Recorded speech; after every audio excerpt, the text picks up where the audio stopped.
வணக்கம். இன்றைய தினம் ஆறுமுக சுவாமி சித்தரை பற்றி தெரிந்து கொள்ள இருக்கிறோம். பிரிங்கி மலையில் தவமேற்று பிரிங்கி மலையை சுற்றியுள்ள ஆலந்தூர் கிண்டி பகுதியில் வாழ்ந்து மக்களுக்கு பல்வேறு சித்துகள் அருளியவர் ஆறுமுகசாமி. அன்றைய பிரிங்கி மலை தான் இன்று பரங்கி மலை என்று அழைக்கப்படுகிறது. அன்று அந்த இடத்தில் பிரிங்கி மாமுனிவர் தவம் செய்து வந்த மலையாக இருப்பதால் அப்போது பிரிங்கி மலை என்று அழைக்கப்பட்டது. அந்த பெயர் மருவி இன்று பரங்கி மலையாக மாறுகிறது. பலரும் தவமேற்றிய மலைதான் பிரிங்கி மலை. இளம் வயதிலேயே சித்தர்களுடன் சூட்சமாக பேசும் திறன் கொண்டவர் ஆறுமுக சுவாமிகள். முருகனை வழிபட்டு வந்தாலே போதும் ஞானம் கிடைத்துவிடும் என்பார்கள். அவ்வாறு ஞானம் பெற்று சித்தி அடைந்தவர்கள் ஏராளம். அப்படி சுயம்புவாக ஞானம் பெற்றவர் ஆறுமுக சுவாமிகள். பல்வேறு ஞானிகள் சுவாமிகளை தேடி வந்து அருள் பெற்று சென்றுள்ளார்கள். சுவாமிகள் இல்லற வாழ்வில் இருந்து கொண்டே சித்தாந்தத்தை தனித்தே பயணித்தார்கள். சுவாமிகளை சந்தித்து பல மகான்கள் சமாதி அடைந்துள்ளார்கள் என்பது சிறப்புக்குரியது. தன்னை நாடி வருகின்ற அன்பர்களுடன் எந்தவித எதிர்பார்ப்புமின்றி அருள்மொழியை பொழிவது சுவாமிகளின் வழக்கம். ஒருமுறை கோயில் குருக்கள் ஒருவர் சுவாமிகளை காண வந்தார். சுவாமிகளுடன் தனிமையில் பேச வேண்டும் என்று விரும்பினார்.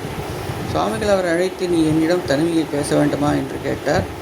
அதற்கு குருக்கள், என்னை காப்பாற்றுங்கள் என்ற ஆலயங்களில் உள்ள பழைய பொருட்களை எல்லாம் எடுத்து புதிய பொருளாக மாற்றி வைத்தாய். சில தேவையில்லாத சிலைகளை விட்டு விட்டாய்தானே.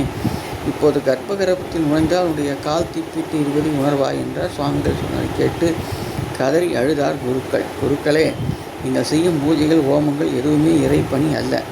அது வெற்று நம்பிக்கையை மக்களிடம் விதைத்து ஏமாற்றல் செய்யும் வேலைதான். நான் தற்போது நீங்கள் சேவை செய்யும் ஆலயம் அது வெற்று ஆலயம் அல்ல. அது பழம்பெரும் சித்தர்களின் ஜீவாலயம், அருளாலயம். இன்று அது கோயிலாக உள்ளது.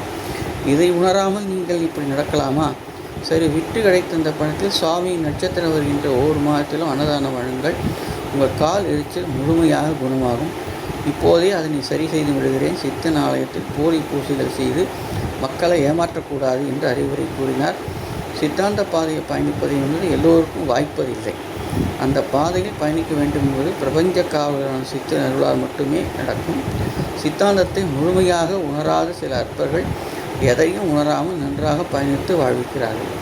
ஆறுமுகசாமிகள் 101 வயது வரை திடகாத்திரமாக வாழ்ந்து தன்னுடன் நெருங்கி பழைய மகான்கள், ஞானிகள், பக்தர்கள் அனைவரின் மத்தியில் வருகின்ற 3/5/1914 அன்று யாம் சமாதி ஆகப் போகிறோம் என்று அறிவித்தார். அவ்வாறே ஓட்டேரி மயானத்தில் சுவாமிகள் எல்லோருக்கும் அருளாசி செய்து ஜீவ சமாதி அடைந்தார்கள்.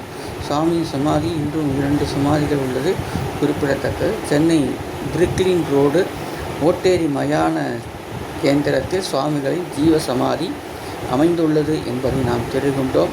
தரிசித்து பயன்பெறுவோம்.